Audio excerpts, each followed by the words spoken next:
Thank you for downloading from Ravi Zacharias International Ministries. Support for this podcast comes from your generous gifts and donations. You can find out more about Ravi Zacharias and the team at www.rzim.org.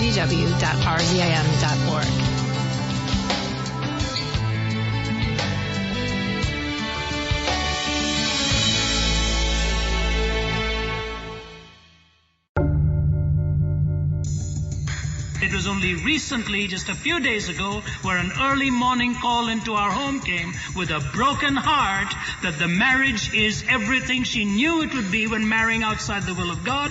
But in that particular culture, the parent forced and insisted, and the girl now sees years of hell ahead of her. We live in a world where people have lost faith in marriage. Optimism has been replaced with skepticism.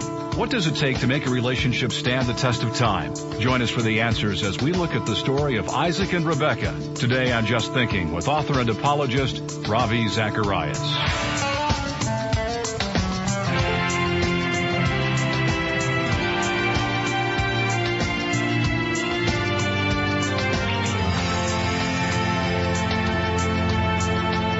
Welcome back to Just Thinking. Everywhere we turn in our society, we are bombarded by sensuality. In the midst of this overwhelming saturation, how can we guard against falling into temptation? Ravi Zacharias' message this week comes from the story of Isaac and Rebekah and the godly principles we can learn from them. Today he offers good wisdom on how to deal with those pressures and how we can stay true in an impure world. Here's Ravi. Let me give to you a powerful principle. And please forgive me, young people, for being so blunt, but I have covered many, many college campuses in North America. I have done many of them, and I want to say this kindly and honestly before God. Some of our so-called Christian college campuses, some of them, not all of them, obviously, but some of them have sent out young people out of there who are so messed up when they leave. They have messed themselves up in the 3 to 4 years while they are there. They went to a Bible college thinking it'll keep them from temptation. They go to a Bible college to find out just because you're a Christian doesn't mean you're above temptation.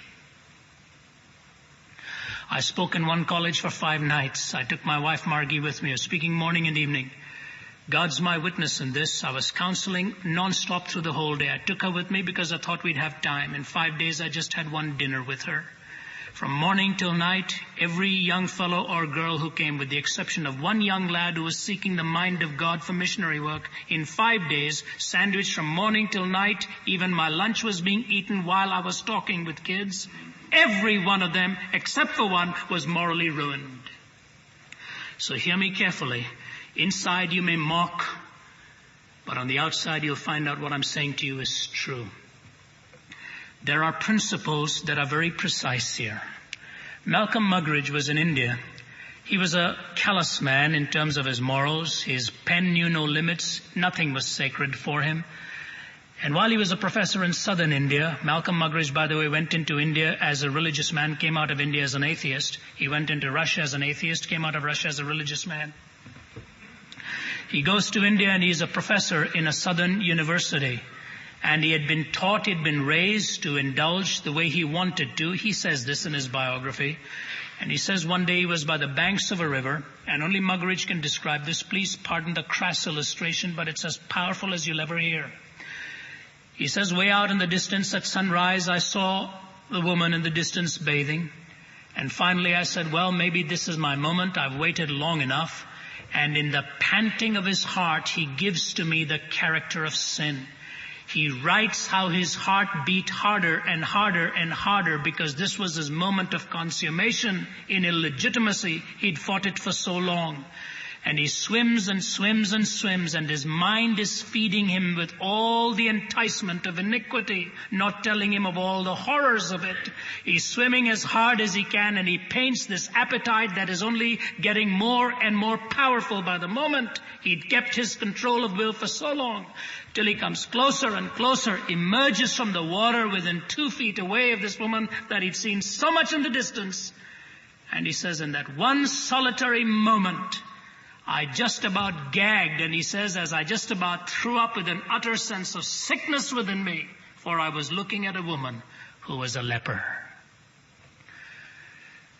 the worn away features, the socketed eyes, the broken fingers. And as he looked at it, Muggeridge says this, I am assuming that as vulgar a man as I was, there was only one powerful way for God to deal with me, to show me what a leprous heart I had. You get into an illicit relationship. Hear me? You get into an illicit relationship, and very soon you will be justifying many other illegitimacies. And it'll turn desire into disrespect, if not hatred. May I challenge you to abide by a principle, and only you can seek the mind of God in this. But I'll tell you what would be my desire for my children. I cannot control it. By God's grace, I can try and discipline their minds into believing that this is true. Be careful of those moments you spend alone. There was one principle Margie and I had, which was this: we would never ever be alone without being accessible to somebody in either a public or a home setting. So that if we were in her home visiting, we'd be talking in the living room or in my home, whatever, where their parents had access to us, or whether we were in a dining room or a hockey game or whatever it was a principle we abided by before God. We did our best to keep in those public areas so that God could enable us to honor the commitments we'd made to Him and were making to each other. Follow what I'm saying? The Apostle Paul says to make not provision for the flesh. Put on the Lord Jesus Christ and make not provision for the flesh. May I translate it into saying, do not put yourself in a place where you can fall. All right? Number one, someone else was involved in the choice. Number two, the person involved, kindness was one principle. Number three, there was purity of heart. Number four, there was a readiness and a willingness. Parents, please hear me now. Just as I believe it is wrong for the it is wrong for the child to violate the parent's desire in this, I also believe it is important that the parent respects the child's integrity in this and not violate their choice by insisting upon that which the child does not desire. In other words, if the parent, as happens in many parts in my culture, as a matter of fact, right now, if I had the liberty to tell you, a very key person converted in one of our meetings in one of the major countries of this world, a personal secretary to the royal family in that country, right now, has been forcibly violated in her will to marry somebody, although she has committed her life to Christ and the boy has not. And it was only recently, just a few days ago, where an early morning call into our home came with a broken heart that the marriage is everything she knew it would be when marrying outside the will of God. But in that particular culture, the parent forced and insisted, and the girl now sees years of hell ahead of her. She was ready and willing. The relatives looked at Rebekah and said, look, you don't have to go right now. You want to wait? She said, no, I'm ready and willing, and I want to go. One of my favorite stories is this. I've got some very dear friends in the audience tonight who've been to India with us. They will remember some of these instances. When you get married in India, it's a big thing. The bridegroom in the Hindu culture comes on a horse. For that reason alone, I'm glad I'm not a Hindu. I don't think I'd ever want to get onto a horse. You come riding on a horse, wearing a red and gold jacket, and you get a bunch of fellows around you who are supposed to be the band. Halfway through, you wish desperately they'd practice. But they're playing as they're going along, and the women carrying the lamps at night, and the bridegroom comes riding into the home of the bride, and he dismounts his horse. He's carrying a sword on the right. It's the symbol of the fact that he's won the right to love this woman, the woman in her beautifully arrayed sari and so on and so forth. And that's the picture that comes into mind as I give you this illustration that really comes out of England. Supposedly a true story. It's a fellow called George in love with a girl called Mary. Mary and George were engaged to be married till George was drafted into the army, and he says, Mary, you wait for me. No point getting married and going to the battlefield. After the war is over, I'll come back and we'll get married. Mary agreed. Many days went by, letters would come, and then finally the letters stopped coming. 1 week, 2 weeks, 3 weeks, 4 weeks, many weeks went by, no letters. Finally a commanding officer comes and says that George is missing, believed to be dead. This completely breaks Mary's heart. She doesn't know what to do. Many days go by, many months go by. She's not able to get this out of her mind. One evening she comes back from work and says, "Mother, I'm really under the weather. Can I go to my room? Please don't disturb me." And she goes into her room and she shuts the door. And she gets there and she takes all of George's letters and she's reading them, and the tears are running down her face as she thinks of him. Then she decides to bring George's picture, looks at his picture, reads the letters, and the tears are running down the face. Then finally she says, "I'm going to make this more real." And for the first time she took out the wedding dress that had long been bought before George had left, puts on the wedding dress, looks into the mirror, looks at the picture, reads the letters, sobbing her heart out.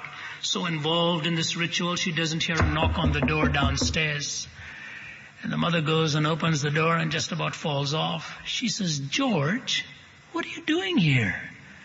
He says, "Mother, is Mary home?" "Yeah, but Georgie, you're supposed to be dead." He says, "Well, no, I'm all right. Is Mary married?" She says, "No, but George, what's the matter?" He says, "Mother, could you please step aside for a moment so I can go and see Mary first?" And she says she's upstairs in her room, and George trots up the stairway and he looks through the keyhole first. And in England, some of those keyholes are so big you can almost walk through them.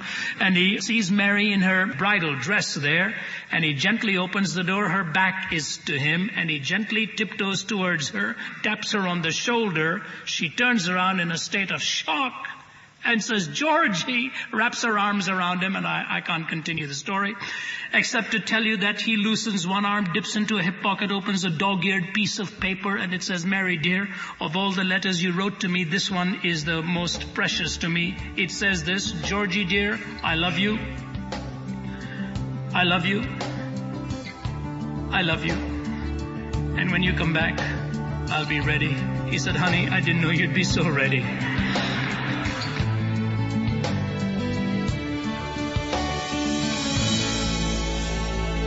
If marriage is as grand as the Bible intended it to be, then it's worth waiting until you're ready for that right moment. A great illustration from Ravi Zacharias. We'll join Ravi tomorrow for the conclusion of his message, "I, Isaac, Take You, Rebekah." If you'd like to order your own copy of this program on CD or Ravi's book by the same title, please call us at 1-800-448-6766. That number again is 1-800-448-6766. Or you can order online at rzim.org. And while you're there, you can browse our entire catalog of resources from Ravi Zacharias and other members of the RZIM team. You can also use our site to find out about any upcoming events our ministry may be holding in your area. Or you can sign up for our monthly newsletter. We update our site regularly with new materials and information, so we encourage you to check back often. That's rzim.org.